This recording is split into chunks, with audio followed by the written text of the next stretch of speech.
So I agree with a lot of it. So I feel like this conversation is going to be short, but there's one I feel like it's easier said than done. Oh yeah. Like Mm-hmm. to an extent that it seems impossible, right? Because at the end of the day, like I feel like there's a weird you have to kind of put yourself first in this regard, right? Like always like you're looking after yourself when you're guarding your heart. So sometimes the truths may be like for other people, like the truths that might be revealed if you're truly worrying about yourself or guarding your heart in that I'm going to say in that instance, Mm-hmm. do you feel like you could be affecting other people or hurting other people? Because you're essentially, the way I'm taking it is you're kind of putting not your best interests, but almost yourself in place of somebody else because you're protecting yourself. You're Mm-hmm. putting that guard up. Hmm. So by doing it that way, you could offend or hurt other people. Maybe in the current moment, but not in the long run. So Yeah. in the long run, if I'm going to be everything to everybody, I'm nothing to anyone. And if I'm doing something for you right now or I develop a close relationship with someone that I really shouldn't and I don't want to, eventually I'm going to quit that thing. Or I'm going to develop resentment against that person. And in the long run, I'm just wasting our time and I'm hurting everyone. Guarding your heart really means what's influencing you. You know, like what are you allowing into your mind? What are you allowing into your heart? What are you allowing to affect your emotions? And everything affects you, everything. You know, even the things that you're unaware of that's affecting you is affecting you. You know, so guarding your heart is keeping yourself in the right environment, around the right people. You know, Zig Ziglar's saying you can't fly with the eagles if you're scratching with the turkeys. Mm-hmm. That's guarding your heart. That's not being around the wrong group of people. You know, there's a movie out there called American History X. Wow. Edward Norton. Right? Yeah, I know Oh what my you're talking God. I actually love that movie. You know, It's a crazy right? movie. Crazy movie. But that movie there's a transition there of guarding your heart. Where in the beginning of the movie, he's not. And then later he goes, oh my gosh, and he's trying to save his brother. He's trying to get his brother to guard his heart. He was trying to change his brother's heart in that movie. If you think about it. And he's trying to change the outcome, the end point. Guarding your heart truly is the best thing for everyone around you. Because if you don't guard your heart, you'll bleed on everyone around you. Yeah, I can see that. I don't know. Maybe it's because of where I'm at in my life right now. Right, I'm seeing the positive that you're saying in that regard. Just for some reason, it's So you're trying to square guarding your heart with vulnerability, right? Yeah, I like think that's be vulnerable. Vulnerability is the true sign of confidence. It's the sign of vulnerability and courage is the same thing. Looking through a different perspective, and I'm with you on that. But being vulnerable, like I'm extremely vulnerable with Tiff. Mhm. I'm most vulnerable with her. Like I just lay it right out there for her, right? When it comes to vulnerability and the world around me, people inherently know right from wrong. They Mhm. just do. Your children know it. You know, like we said earlier, you'll never hear a child come home from school going, "Oh my God, Dad, you got to let Jimmy come home with me. He's going to come home. You can't believe his mouth. He swears like nothing you've ever heard of. And oh my God, he says this and says." No child came home saying that. You know what I mean? Mhm. They know right from wrong. They know it. So if we know that, the way we guard our heart is, okay, I know what I should do. It's doing what I should do, being around the people I should be around, not being around the people I shouldn't be around. I mean, how many times are we in that group of high school and all of a sudden someone picks up a stone and throws it at something to break something? And we have the choice to be part of this or step away from it. That's guarding your heart. How many times do we know that, okay, so us guys, you're becoming pretty successful, Ralph. And you're becoming well known, and you could have girls that are going, "Oh my God, I want to be part of what he's doing. Let me just rub up against him a little bit. Mm. Let me just brush your arm a little bit." You know, and guarding your heart is never allowing that to even ever take root in our life. You know, I see. guarding your heart is staying far away from anything that could possibly destroy you in the long run. Because like we said earlier, everything starts out small. The smallest business was just a little nothing in the beginning. Every marriage that's been married for 50 years started out as a glance. It all starts little. And guarding your heart is guarding yourself against these little things that could grow into a giant monster one day. Because no one's where they're at today. They didn't just wake up and go, "Oh my gosh, I can't believe I'm in this situation." You slowly drifted there. And guarding your heart is guarding yourself against this slow fade of where we're fading to greatness, we're fading downhill. You know, I tell my kids, like John Maxwell says, everything worthwhile in life is uphill. And guarding your heart is not allowing the negative things to slowly creep in and also influence us. Yeah. You know, I mean, I was gonna say the influence. I think that's the connection I it's just made. huge. Yeah. It's the influence. You know, I mean, I can tell you, there's a lot of marriages out there that are crumbling and falling apart because either the guy or the girl, they're being influenced by the wrong people. And then they're bringing that influence into their marriage and they're saying, well, this is what I think. Well, it's not really what you think. It's what they told you to think. And you're saying it to them and it's just crumbling everything. I kind of want to jump into not from the relationship side, but would you say that it's masked then? Right. So like the influencer, like for example, I'll just use myself. Like I like to believe I surround myself with people that are, have my best interests. I have their best interests, so on and so forth. Therefore, like what they say, like you and I have conversations all the time. What you say, I take for face value, right? There's nothing along the lines of like whatever, like I'm not taking what Randy says. I'm not like, let me double check and verify. Let me go into, it's like, no, because we've built that relationship and rapport. When I say masked, do you think people take advantage of that?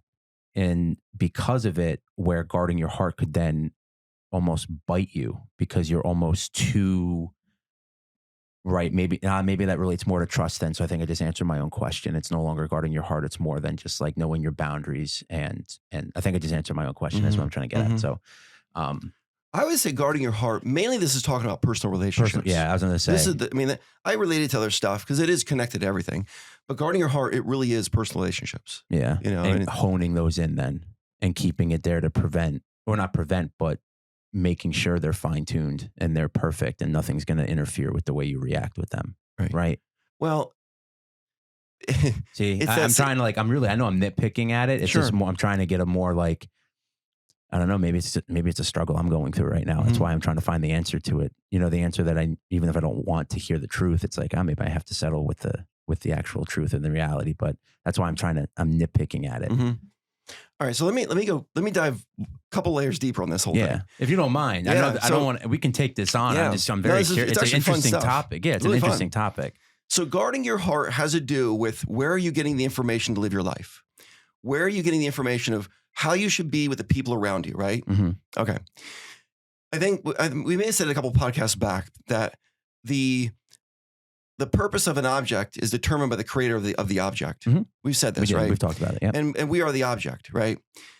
Then there's this thing called the media. We're familiar with the media. We're on the media, right? All media is a medium. It's the thing in between, right? So what's happening today in today's world is that the media, what's in between, is changing the original message of what it should be, because the media always changes everything.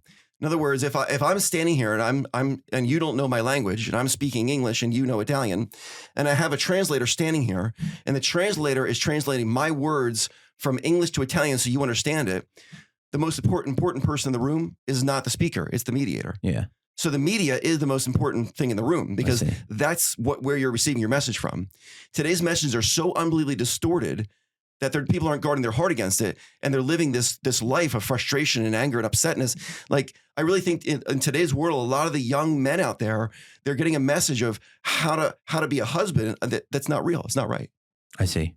Because they're not going to the original document of how to be a husband. So it's like knowing the truth and putting yourself in that truth and not letting the negative on the outside get on the inside. Yeah. But and the document I'm talking about, you all know I'm a Christian, right? Absolutely. And I really believe that the Bible has given us a handbook for living. Because if we are the object and the creator of an object determines the purpose of the object, and every single object ever created comes with a manual of how to use the object, well, basically God created us and gave us a manual to live your life. Follow the manual, you'll be fine. People go, why do you seem to have success in all different areas of life, Randy? It comes from a sentence that Zig Ziglar said. He goes, you can win at everything. You can win at it all. You can have tons of money. You can have great relationships. You can have a wonderful wife. You have a great family life, business life, personal life, spiritual life. You can have it all. Because if you win in one area and lose in the rest of them, you're still a loser. That's the fact of the matter. I say it in the underground. If you make millions of dollars and lose everything in the process, you're still a loser. I mean, how many people do we know that have millions of dollars and they commit suicide? It's crazy. It's crazy. It's just like, oh my gosh, why? Because they're not guarding their heart. They don't know how to live a life. And it's so unbelievably simple. It seems so easy to me that if you were to sit down and go, all right, let me just read some Proverbs here, you would gain more from reading Proverbs for 60 seconds than being on YouTube for 5 hours. You know why? Because that you're getting straight from the source. Everything else is a media. It's the medium. Interesting. It's the in-between. It's like, okay, everything started there. So everything you're reading has some sort of basis there if it's going to add value to your life. And that's the goal, to add value to our life. Whenever we're listening to something uplifting or positive, we're trying to add value. Well, why not just go right to the source of it all? And therefore you're not getting the translated version. I like that. That analogy kind of said it. That's what it was. Kind of made it clear. It's almost like go to the source, and because of it, once you know your information and you know your truth, hold it dear. The negative on the outside, getting on the inside. Don't let that happen. Yeah. I guess with Tiff. So let's go back to personal relationships with guarding your heart. So when I met Tiff, I got to admit, I wasn't guarding my heart. I wasn't. I was instantly infatuated with her, like crazy nuts infatuated. All I wanted was her body. Like I was just like, oh my God, right? I just simply got lucky because I wasn't guarding my heart. And I was just, I didn't care the outcome.